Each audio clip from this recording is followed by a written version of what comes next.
Hi, I'm Zaben and welcome to another one of my episodes. I am seated on the floor and it was like a thing where I wasn't going to be on the couch and it just felt like I needed to sit on the floor and be with the earth, closer to the earth as we discuss this topic today. And the topic is, what is our trauma letting us know?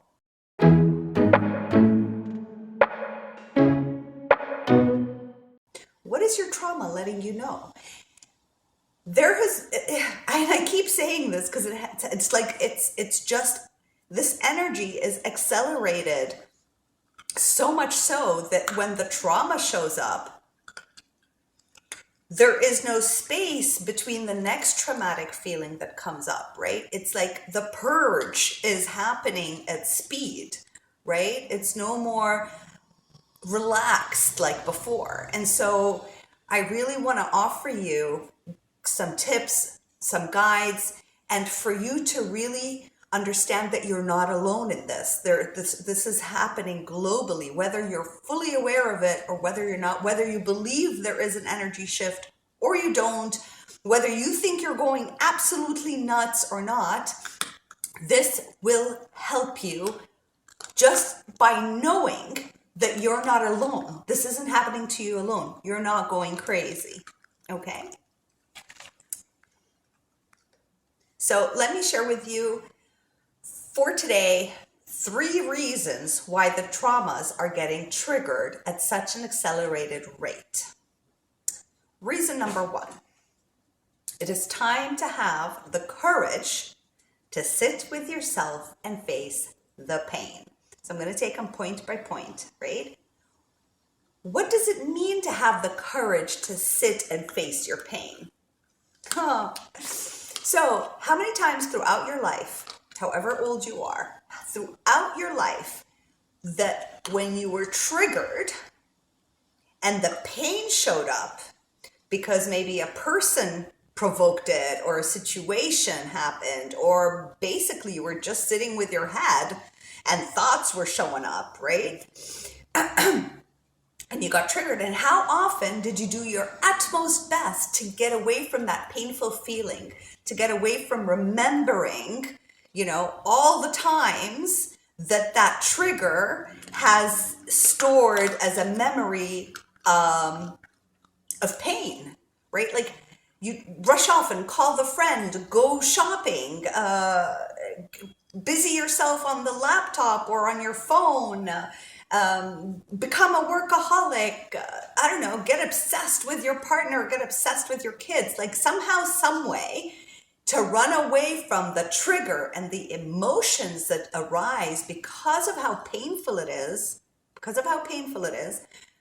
we want to look away. We want to do anything but sit with that. We want to just busy ourselves away from it. Well, things are shifting now, and it feels like there's no escape from it anymore, right? So I have spent many years of my own healing and many years with my clients, helping them release those traumas within and the limiting beliefs that are not serving their highest and best good. And in that time, it was a slower shift, right? Instead of spending just 3 sessions together, it would be like 10 sessions, right? Just because the energies were not moving as fast. I've recognized now that the sessions, like, whoa, the person already shifts and they glow. So I wanted to help you and offer you the same similar tips in a collective way to help you with this crazy energy shift that's taking place, that's immaculately exciting and freaking challenging, okay? So, courage to sit with yourself basically means that, holy crap, I'm just getting triggered. This hurts so much. I usually do this to ignore the pain. I avoid it in this way. And now you are being put in a position, locked down, to sit with it, to have the courage to face it without any distractions anymore, because it needs to leave. It has no place in your body anymore. It has no place in your life anymore, in your paradigm, right? In your energy field. It has no place. It wants to leave. And it can only leave when you spend time with it. With it. Just think of a nagging child who wants your crazy attention and will be so disruptive, noisy, tantrumy, like rebellious, just to get your attention. It's the same exact thing with our inner traumas and limiting beliefs. They want to be heard, they want to be seen, they want to be loved by you. By you. So give yourself the courage to sit with the pain that shows up when you get triggered. Okay? When you get triggered, give yourself that courage to sit there. Why? Because once it is seen, appreciated, it leaves. It says, okay, finally, I can go. Same thing with our kids. Any children, any child.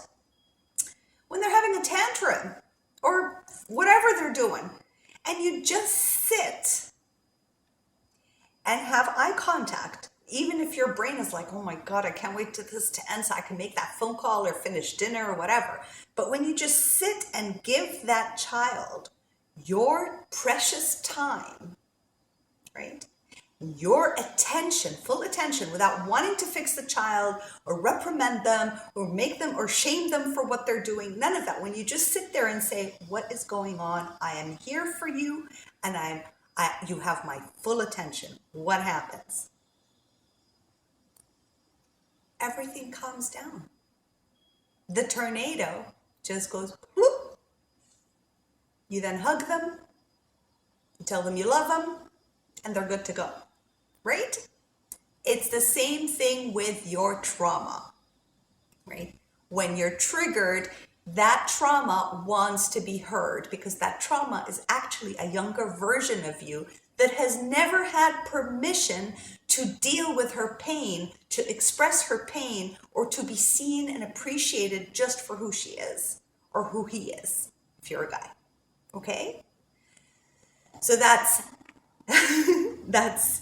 the reason one with the how you can do it and why it's happening, okay? Allow it to be released. Now, reason number 2, the triggers are showing up so intensely recently. It's a reminder that the version of you that got traumatized wants to leave, right? So yes, I discussed this in point 1, but I'm going to get into depth. What does it mean that it wants to leave? That means that there is no room for it anymore in your system, right? That means that it is tired of being ignored. It doesn't want to be there anymore. It wants to be set free. It doesn't want to stay with you anymore, right? It knows that it's time for it to go. You're the one holding it there by ignoring it and silencing it. But the trauma, the younger version of you that wants to be heard, that traumatized you, wants to leave. It's saying, well, I want to go, hello, but before I go, can I just share with you what I've wanted to share for years on end, that you've ignored me all this time, that you've made me feel irrelevant, that you're not hearing who I am, that you don't care about me. And these could actually, that's the trauma that you must be personally experiencing because you're not giving the opportunity to that version of you that wants to be heard, wants to be seen, wants to be loved. Okay, I'm being directed right now to say, I need you to breathe in deeply and breathe out.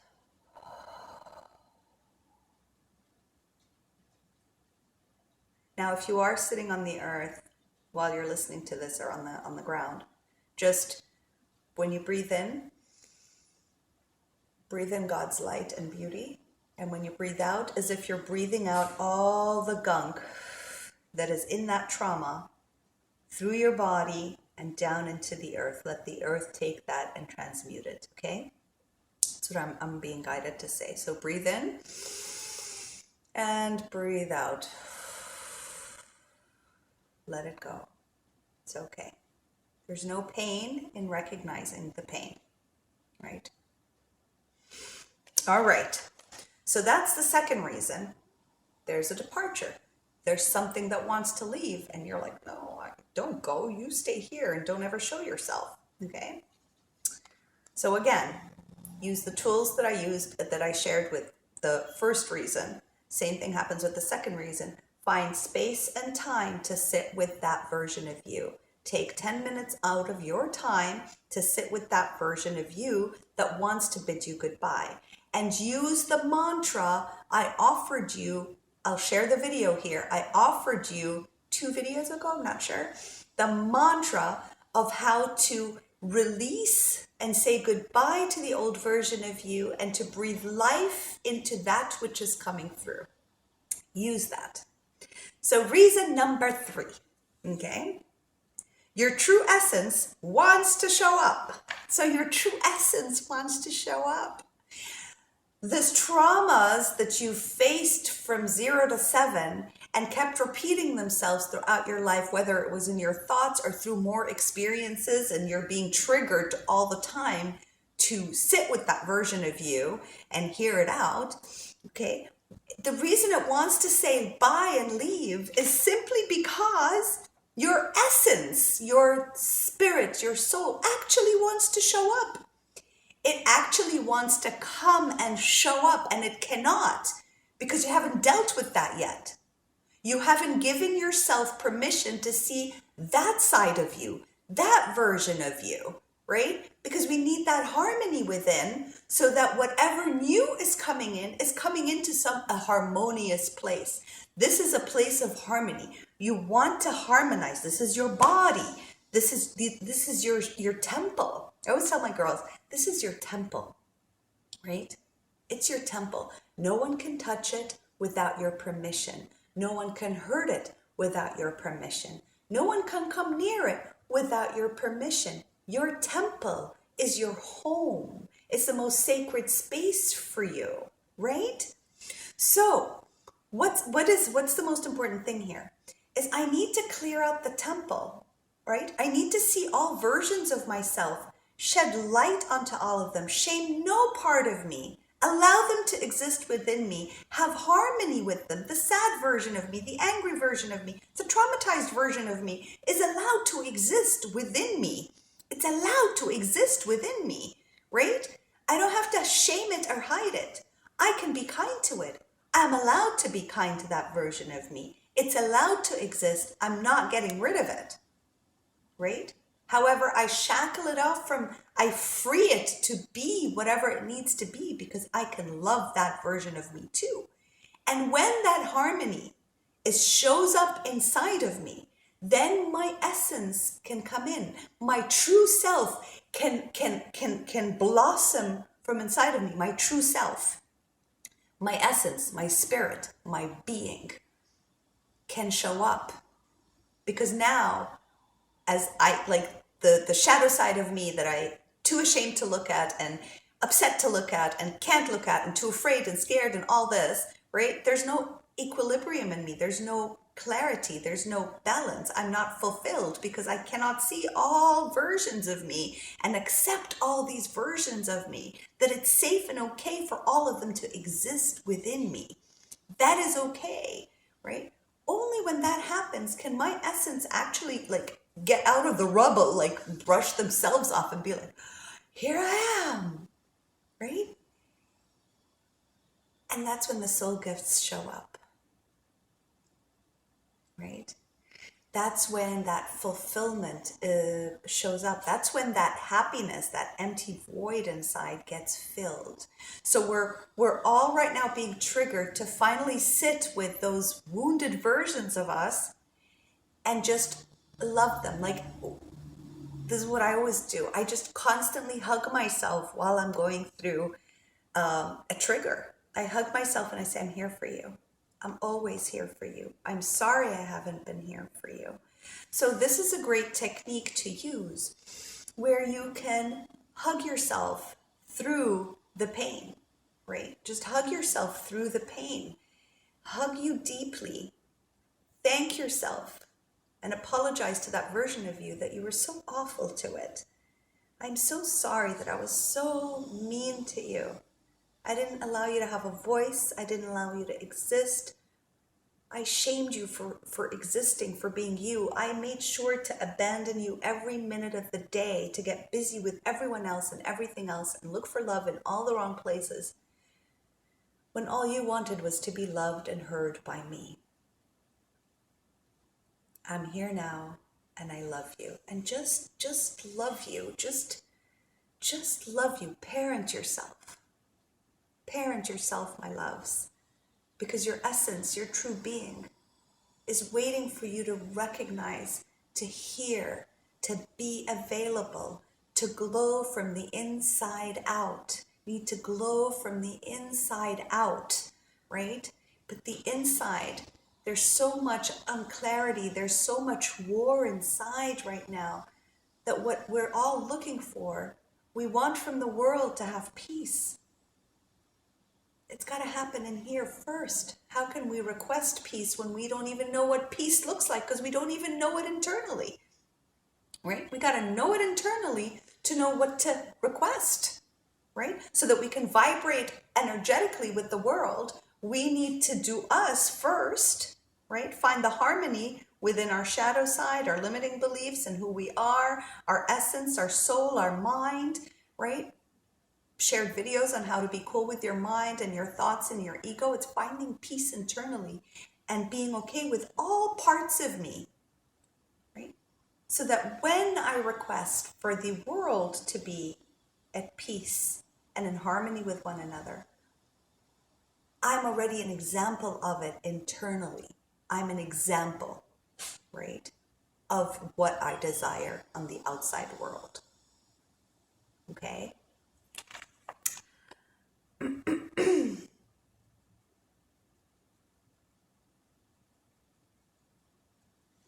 So I've given you a few tips and tools on what to do during this experience that is staying with us for a while, right? And it doesn't mean that, oh, I got rid of a trigger, so the trigger is gone forever. No, my loves, no. We're not trying to fix ourselves because there's nothing wrong with us. We're not trying to get rid of our triggers. None of that. We're embracing everything. We're embracing all aspects of us.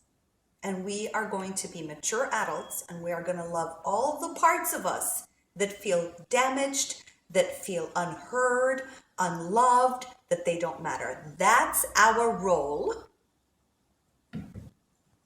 right now, is to mother ourselves in the best way we can. Okay, so don't forget to sit in stillness. Be with yourself. Yourself is beautiful, no matter how painful it is. The painful side wants you around and needs your attention because it's groveling for other people's attention all the time. And that energy doesn't work anymore, the neediness, right? And the people pleasing and all that. It's not working anymore. It's still lonely inside. So heal your loneliness for you. I hope this was helpful. Of course, I offer sessions, private sessions. You want to know more about me, go down to the link, click, send me an email, see if we resonate. Let's have a session together if that's what you're looking for. We can dive deeper in and I can help you through this, of course. And don't forget, very important, to press subscribe, hit like, Leave me your comments below, and I'll see you on the next episode. Bye-bye.